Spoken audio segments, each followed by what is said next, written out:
Noah Everhart had once designed skylines. His name had graced architecture magazines, his firm celebrated for transforming industrial ruins into glittering towers. But now, at 46, he sat alone on a rain-drenched train bound for Belmare, sleepy coastal town where no one knew his name, or worse, still remembered it. His fall from grace had been public, humiliating, and complete. Belmare wasn't his dream. It was his escape. He'd accepted a job restoring a forgotten seaside inn because it was far away from everything that reminded him of who he used to be. What he didn't expect was that the inn belonged to someone he had once loved. Deeply. The first time he saw her again, she was barefoot in the lobby, holding blueprints with one hand and a paintbrush with the other. Amelia Brighton.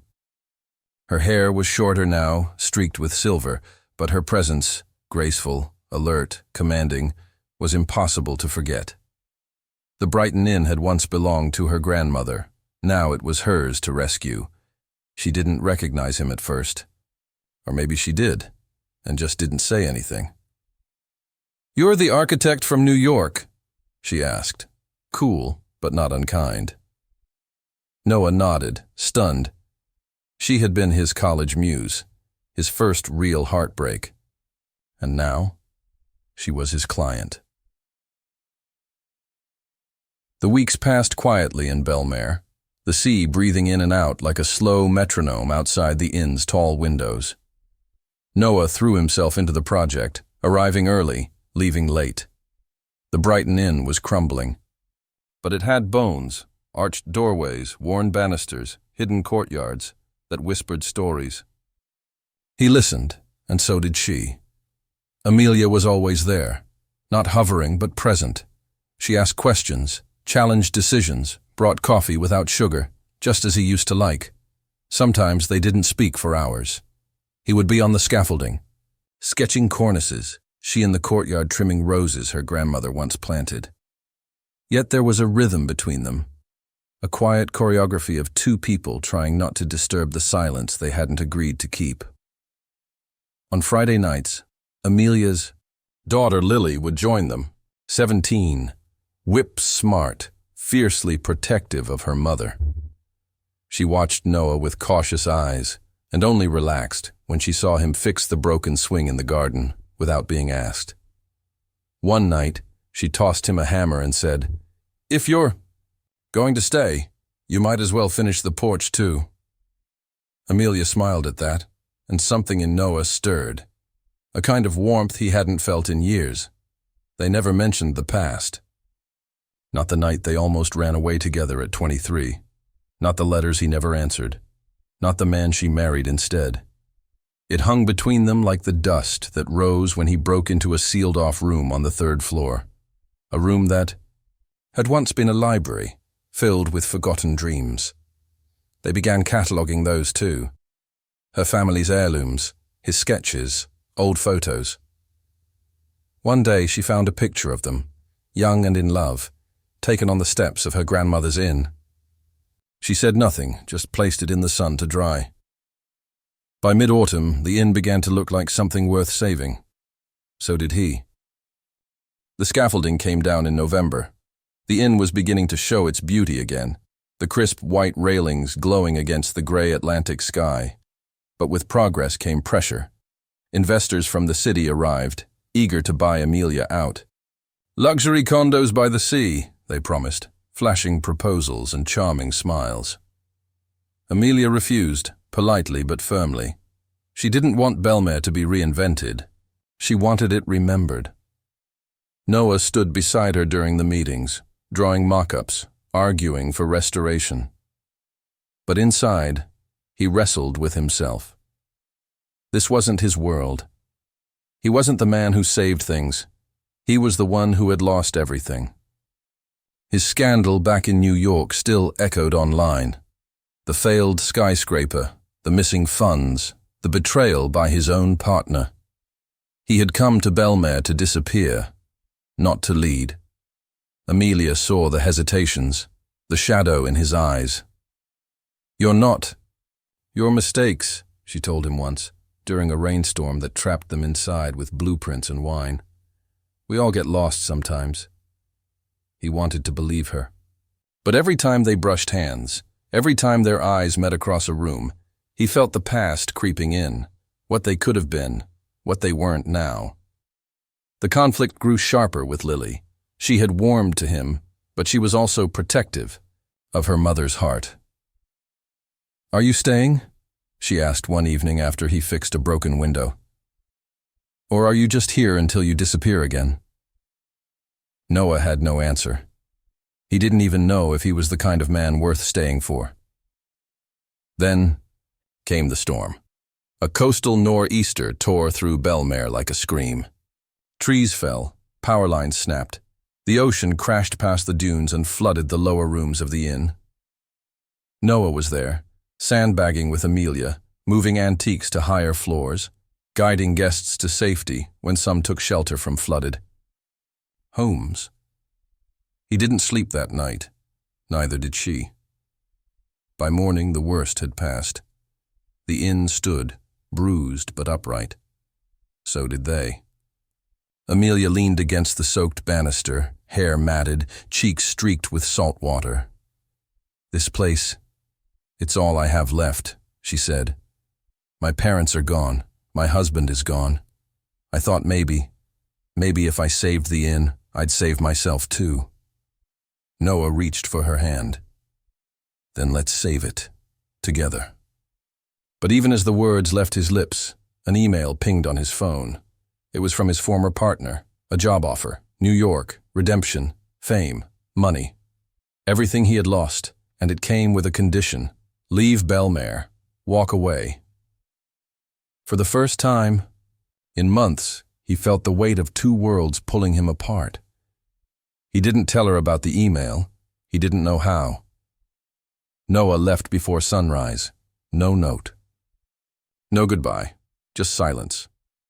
The job offer in New York had a ticking clock, and he convinced himself the decision was pragmatic. Belmare was a pause, not a life. And Amelia, well, she had survived without him once. She would again. But Amelia didn't. Just feel his absence. She heard it. In the stillness of the unfinished rooms, in Lily's questions he no longer answered. In the hollow ache that grew heavier each morning, he didn't return. She told herself it didn't matter, that he was just a contractor, that the real foundation of the Brighton Inn was her own strength. Only it did matter. The day after Noah left, she found the picture of them, young and foolish and happy, still sitting on the library table where she'd left it to dry. The ink had faded, like memory, like trust. In New York, Noah was back in tailored suits and glass offices, but nothing fit. The skyline he once worshipped now looked like a cage. He couldn't sleep. He missed the sea, the silence, the echo of Amelia's laughter when the garden hose had burst and soaked them both. He missed her hands, covered in paint, her voice calling after Lily from the stairs. Weeks passed. Emails from Amelia went unanswered. She sent only 2. The first read, "Did you get home safe?" The second, "Guess you did." The Brighton Inn stood unfinished. Without Noah, progress slowed. Local workers did their best, but the vision had dimmed. Investors circled again. Lily stopped swinging in the garden. Amelia focused on the work, her heart sealed shut. But sometimes, late at night, she'd sit on the library floor with the old blueprints, tracing the lines Noah had drawn. And when no one was watching, she cried. Noah never cried, but he kept the photo, folded, in his wallet. The letter arrived 3 days before Christmas. It was handwritten, folded into an envelope bearing the Brighton Inn's delicate crest, something Amelia had never used. Noah found it tucked into the morning stack of architectural portfolios. For a moment, he didn't open it. He almost didn't deserve to. Inside, Amelia's handwriting wavered only slightly. "You left like a ghost, but your fingerprints are on. Every beam of this place. I should hate you for it, but I don't. The inn will open in spring. It will be beautiful, even if you're not here to see it. You were wrong when you said you didn't know how to stay. You did. You just didn't. Believe you could. I forgive you. For disappearing. For not saying goodbye. For making me remember how much I can still feel. Merry Christmas, Noah. Wherever you are. He read it 3 times, then again with shaking hands. The next day, he visited his mother, who had never asked why he left Belmare. She served him tea in the same cup from his childhood and, without preamble, asked, "Do you love her?" Noah looked out the window. The city outside buzzed with sirens and snow. Yes. Then go back. If the only thing keeping you here is fear, that's not a reason, that's a prison. It wasn't just his mother who woke him up. That evening, he opened a drawer he had avoided since his return and found an old, yellowed envelope. Inside was Amelia's college letter, the one he never answered. Her words back then had been raw and full of promise. She had believed in them before the world had taught them to be practical, and now, all these years later, she had believed again. That night, Noah packed a bag. He left behind the penthouse, the job offer, the world of almosts. He boarded a train for Belmare at dawn. Noah arrived in Belmare just as the snow began to fall. The town was dressed in white, quiet under its winter hush, and the Brighton Inn stood proudly in the distance, its frame restored, its shutters painted a deep, welcoming blue. Lights glowed from the windows. He hadn't told her he was coming. He couldn't have. This moment had to be earned, not requested. He stepped onto the porch, breath clouding, heart racing, and knocked. Lily answered. Her expression froze. "You came back," she said, not with joy but with cautious disbelief. "I did." She crossed her arms. "You broke her heart." "I know." "Then why are you here?" "Because I think I can fix it," he said. "If she'll let me." Amelia appeared behind her daughter, wearing a sweater frayed at the sleeves and eyes, that held winter and fire at once. She didn't say anything at first. She just looked at him. Really looked. Then, quietly, "You read the letter?" "I did." And I came home." He stepped forward, pulled something from his coat pocket. The photograph, young Noah and young Amelia, laughing on the inn steps, now framed and whole. "I kept it," he said. "Even when I didn't keep us." Amelia's eyes filled. She didn't wipe them. She didn't need to. "Why did you leave?" "Because I thought I'd ruin you. That I'd bring the storm, not survive it with you."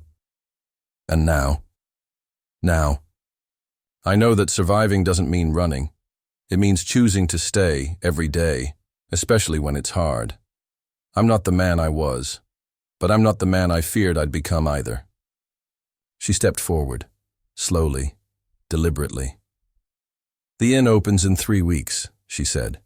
"We're understaffed. The ballroom still needs work, and the banister on the 3rd floor squeaks." He smiled, his voice rough. "I can fix that." Then, without pretense or prelude, she reached for him. They didn't kiss. Not yet. But they stood there on the porch, snow falling like forgiveness, and held each other like a promise waiting to be kept.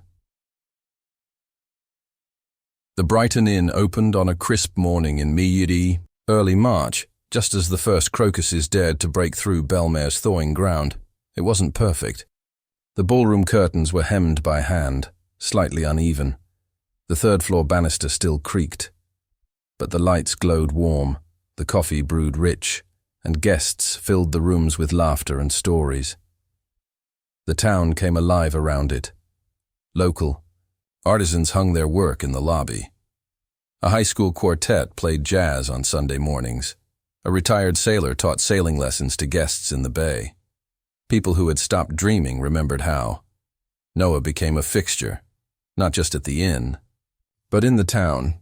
He taught design classes at the community center, helped rebuild the public pier. Lily worked weekends at the front desk, still skeptical but softer now. Sometimes, when no one was looking, she'd leave sticky notes with engineering jokes on. His blueprints, and Amelia. She thrived. She wore sunlight like armor. She ran the inn with grace and grit, and more often than not, her hand found Noah's in quiet moments. The town, once skeptical of an outsider, began to speak of him as one of their own. The Brighton Inn, once a relic of a fading past, became the heart of Belmare's rebirth. It wasn't just restored, it was reimagined. And in doing so, so were they together. On the 1-year anniversary of the Brighton Inn's reopening, Amelia found a letter tucked inside the first book Noah had ever left on the library shelf. It was addressed to her. Amelia, I came to Belmare to escape what I thought I'd become. I found something better. I found who I truly am. And that man doesn't run, not from storms, not from love. You taught me that rebuilding something isn't about restoring what was lost. It's about believing something new can grow in its place. Thank you for the blueprints of us. I'll keep choosing you, every day, every time. Noah. The sun rose over Belmare with quiet grace, casting gold across the Brighton Inn's wide porch. Noah and Amelia sat together, coffee in hand, wrapped in a shared silence that no longer needed to hide anything. She looked at him, tracing the lines time had etched into his face. He smiled the way he used to, but fuller now. Real. They had lost time. They had carried regrets. But they had also reclaimed the story, rewritten its ending with courage instead of fear. Do you ever think about the what-ifs? She asked softly. Noah shook his head. Only the what-nows. Their fingers intertwined, and just like the inn they had rebuilt, love stood again. Not as it was before, but stronger in all the places it had once broken.